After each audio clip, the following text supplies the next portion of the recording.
చంద్రబాబుని ముఖ్యమంత్రిని చేయడమే జనసేన అధ్యక్షుడు పవన్ కళ్యాణ్ ఏకైక లక్ష్యంగా కనిపిస్తుందని ఏపీ ప్రభుత్వ సలహాదారు సజ్జల రామకృష్ణారెడ్డి అన్నారు.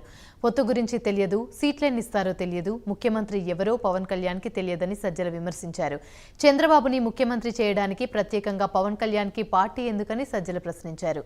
నేరుగా టీడీపీలోనే విలీనం చేసి రాష్ట్ర అధ్యక్షుడి పదవి చేపట్టాలని సజ్జల సలహానిచ్చారు.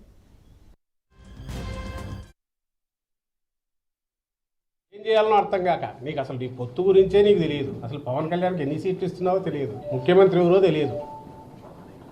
నిన్న మాటలు మట్టి చూస్తే చంద్రబాబు నాయుడు ముఖ్యమంత్రి చేయాలని పవన్ కళ్యాణ్ గారు దీర్ఘకాలం మైత్రి బంధంతో ఆయన మళ్ళీ చంద్రబాబు నాయుడు ముఖ్యమంత్రిని చేయాలని గట్టి దీక్ష కంకణ బద్ధుడు అయినట్టు కనపడుతుంది ఆయన మాటలు మట్టి చూస్తే.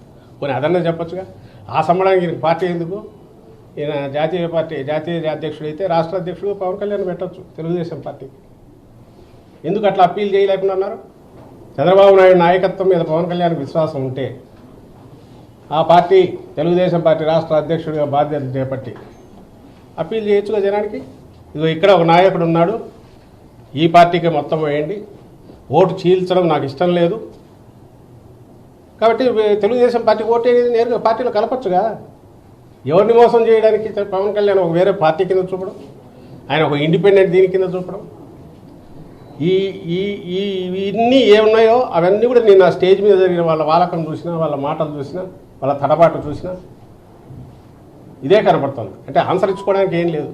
చంద్రబాబు నాయుడు ఇంకోసారి సీఎం నువ్వు చేస్తానంటే ఆయన వెనక ఉండాలని అనుకుంటున్న ఎవరు మన పవన్ కళ్యాణ్ గారు వెనక ఉన్నారనుకుంటున్న వాళ్ళు ఎందుకు దాన్ని యాక్సెప్ట్ చేస్తారు?